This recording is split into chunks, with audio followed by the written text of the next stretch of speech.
ብርሃን ጨልጦ መስከር ባይራ መጽሔት ገጽ 1 ከቁጥር 9 ያዕቆብ ብርሃኑ እንደጻፉ በ19ኛው መቶ ክፍለ ዘመን መጨረሻ በደቡብ አፍሪካ ተፈጽሟል ተብሎ ያነበብኩትን የአንድ በዕድሜ ጠና ያለ ቡሽሜንን ታሪክ ባስታወስኩ ቁጥር ዘወትር ወደ ጥልቅ ትካዜ ይጎትተኛል።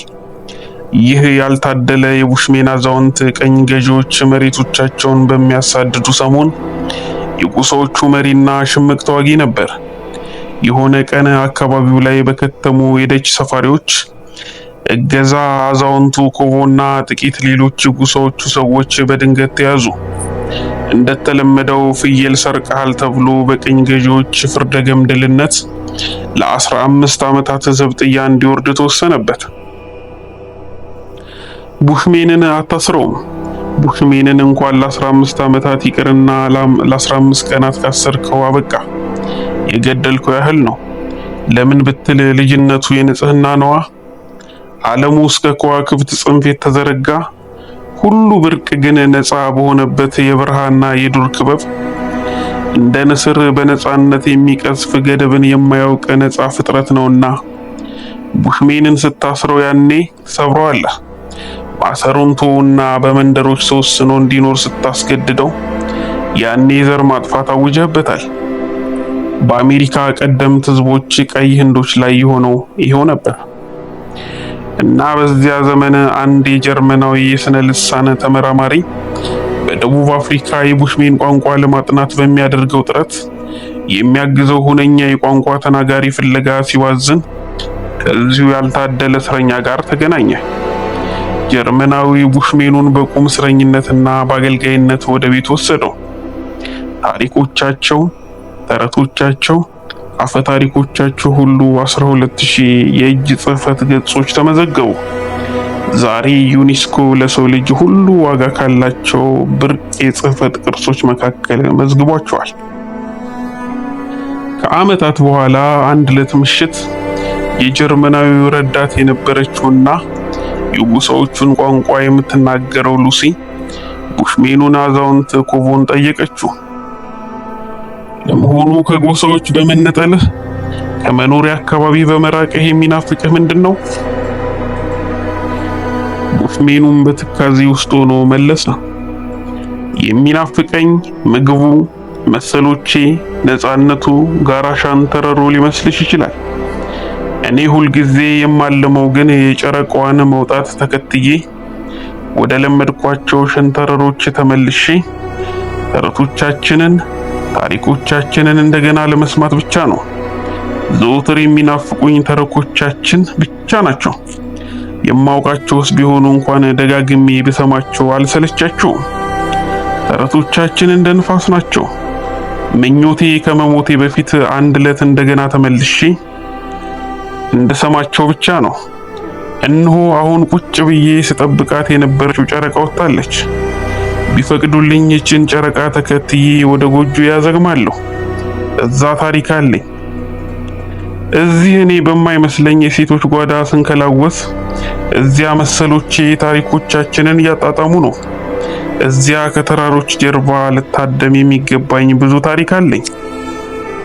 ታሪኩን እንደተረኩልን ምንጮች ከሆነ ይህ ቡሽሜን ለአንዲት ዕለት እንኳን የናፈቃቸውን ተረቶች ለመስማት ሳይታደል በግዞት ተሸኝቷል።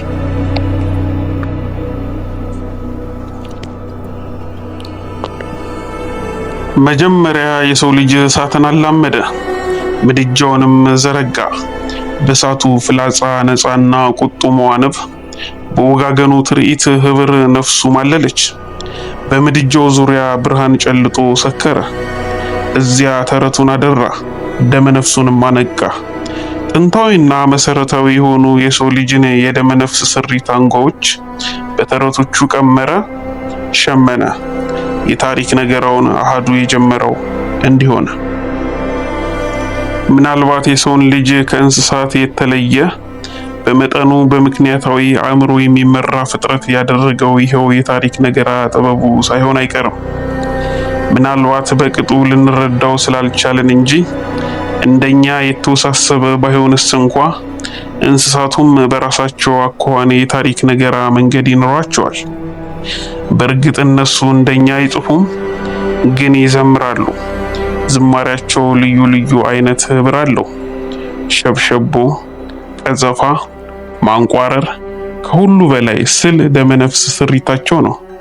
በትኩረት ለሚያጠናው ነገርየው ተረክ ቀመስ ሳይሆን አይቀርም። ምክንያቱም ተረክ ያለው ደግሞ ምናብ ኢማጂኔሽን አለው። ምናብ ያለው ህሊና አለው። ምናብ ያለው እግዚአብሔር ነው። ተረኮች የመንፈስ ልምሻ ፈውሶች፣ መጽናኛዎች፣ ቃል ኪዳኖች ናቸው። በእርግጥም ታሪክ ያለው ምናብ አለው። ተረክ ያለው ታሪክ፣ ቀለም፣ ማንነት ይኖረዋል። ታሪክ ነገራ መጀመሪያ አጀማመሩ ስለ ተፈጥሮ አመጣጥና አፈጣጠር ከሚያብራሩ ጥንታዊ ሚቲዮሎጂ ሳይሆን አይቀርም። ምናልባት ከዚህም ትንሽ ቀደም ይል ይሆናል።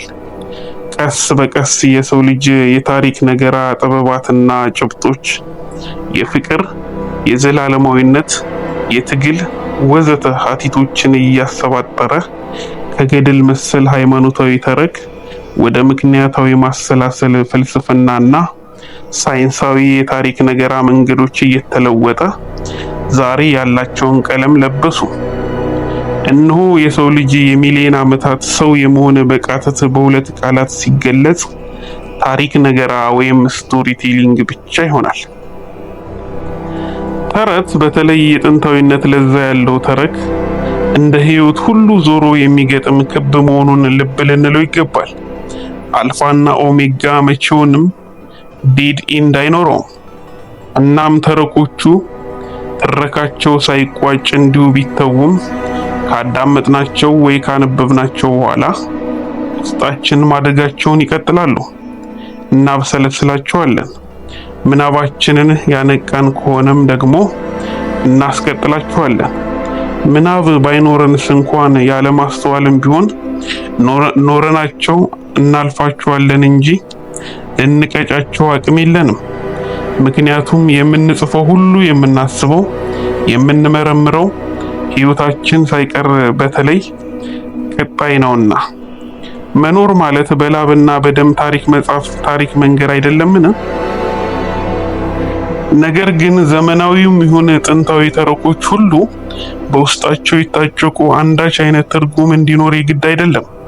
የህይወት ነጸብራቆች ናቸውና ልክ እንደ ህይወት ሁሉ ትርጉም ሊገኝላቸው የሚችል ወይ ደግሞ ትርጉም የሌላቸው ሚኒንግፉል ኦር ሚኒንግለስ ሊሆኑ ይችላሉ።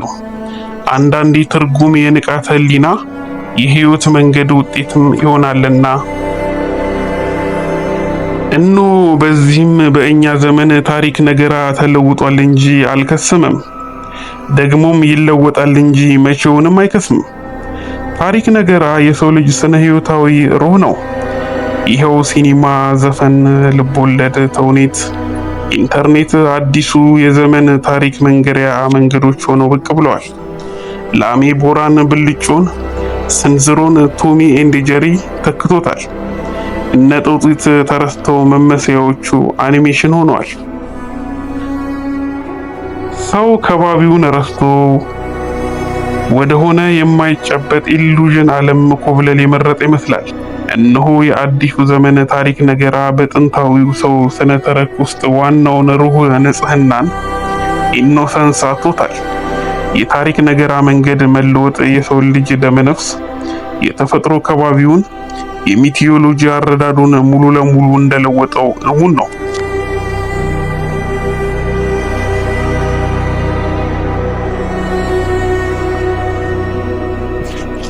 የአውሮፓ ሰዎች ፍልስፍና ልህቀት ውድቀት።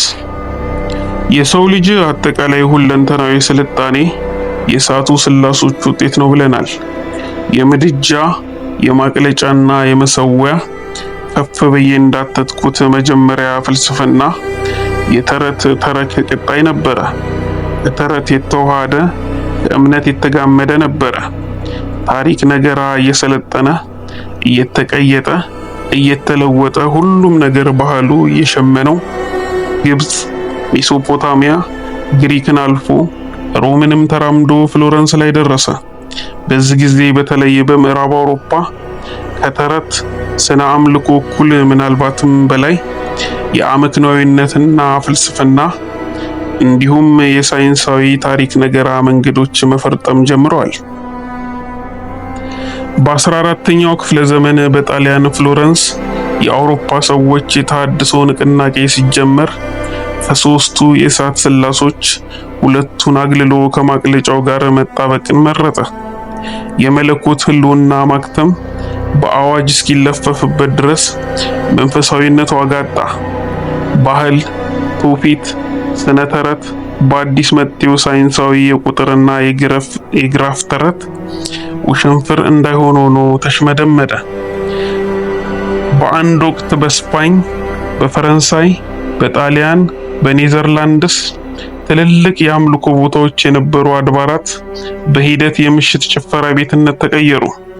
አውሮፓውያን በዘመናት ሂደት የደረጀውን ሁሉንም የምድጃና የመሰዊያ ቅኝት ለመደምሰስ ከ400 ዓመታት በላይ ጊዜ አልፈጀባቸውም። በዚህ ሁሉ ሂደት ማቅለጫው ብቻውን ደረጀ። ማቅለጫው አንጥረኛን ከመሳሰሉ ጥቃቅን የጎጆ ዕደ ጥበባት ተነስቶ የኢንዱስትሪ አብዮትን ወለደ። ይህም ሂደት ከተፈጥሮ፣ ከእውነታ፣ ከመለኮትና ከራሱ ከእውነተኛ ማንነት የተነጠለ ግዑዝ ሸማች ህብረተሰብን ፈጠረ። ግብረ ተራክቦ ሴክሹዋሊቲ፣ መንፈሳዊነት ስፒሪቹዋሊቲ እና ጾታዊ ማንነትን ጀንደር የተመለከተ ሚስጥረ ተፈጥሮን በስምረት መረዳት የተሳነው የተምታታበት አዲስ ቅጥ የለሽ ስርዓተ ማህበር አቆጠቆጠ። ስለ ሚስጥረ ግብረ ተራክቦ፣ ስለ ወንዴና ሴት ያስተኔነት፣ ስለ መንፈሳዊነት ስሙር የሆነውና ያልሆነው ቅጥ አምባሩን አጣ።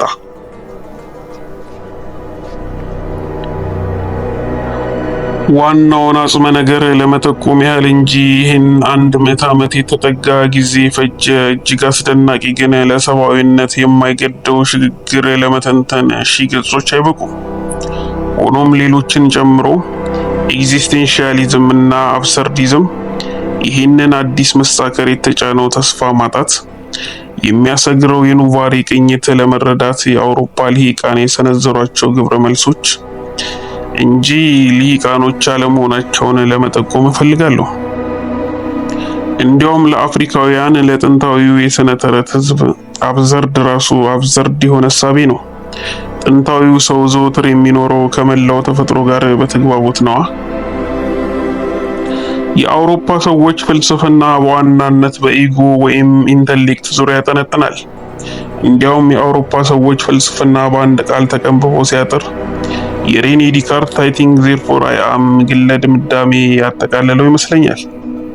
እዚህ ውስጥ ናርሲሲዝም የሚጫነው የእኔነት ግፊት ጎልቶ ይታያል።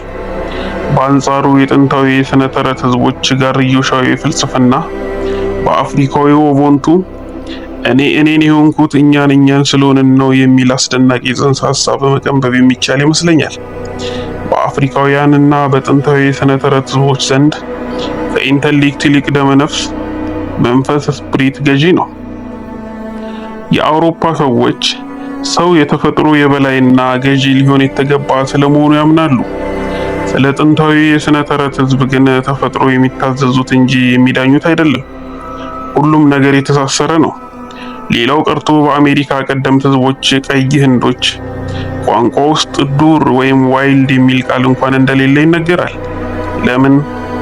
ምክንያቱም ጫካው፣ ጥሻው፣ አራዊቱ ሁሉ ቤትና ቤተሰባቸው ነዋ። ጎሽማ የተረካቸው ሁሉ ማጠንጠኛ ቅዱስ እንስሳ ነው። እናስ እነርሱ ዘንድ ዱር ብሎ ነገር ምን ይሰራል?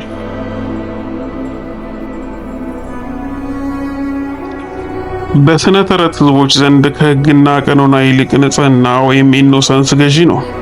እግዚአብሔርንስ ቢሆን ልንደርስበት ወይም ልንዳስሰው የምንችለው በአመክንዮዊ ንቅ አእምሮ ኢንተሌክት ወይም ሪዝኒንግ ሳይሆን በንጽህና አይደለምን? በትውፊት ህፃናትን መላእክት እንደሚያጫውቷቸው አዛውንትነት የመላእክትነት ግርማ ያለው እድሜ ስለመሆኑ የሚነግረን ሁሉ እኮ እንዲያው ባቦ ሰጡኝ የሚነዛ አይደለም። ሁለቱም ህፃናትም ሆኑ አረጋውያን ዘንድ አንድ እግራቸውን በመንፈስ የሚታዘዘው ቀጠና ውስጥ ያሰማራሉ። ሆኖም የአፍሪካ ተረቶች ቀለማቸው የህመም፣ የግፍ፣ የበደል፣ የበቀል፣ የጀግንነት አልፎ አልፎ የፍቅር ሲሆኑ አውሮፓ ሰዎች ተረቶች ስለምን ድብቅ በብርሃን የተንቆጠቆጡ የመናፍስት መንደሮች፣ ቤተ መንግስታት ገለጻዎች የሚያሸበርቁ ፌሪ ቴለርስ ሆኑ የሚለው ጥያቄ ምላሽ የሚያሻው ይመስለኛል። እነዚህ ፌሪ ቴልስ ከሌላው ህዝብ በተለየ የአውሮፓ ሰዎች ምናብ ስልጣኔ ቀድሞ እንደነቃ ገፋፊነት፣ አነሳሽነት ነበራቸውን? ራሶችን አሳየኝና ማንነትን እነግርሃለሁ ነውና ነገሩ ራሱን ችሎ መጽሐፍ የሚወጣው ግዙፍ ሀሳብ ይመስለኛል። እነሆ በሌላ ቋንቋ ቢሆንስ እንኳ አልተውኩትም፣ እየሰራውበት እገኛለሁ።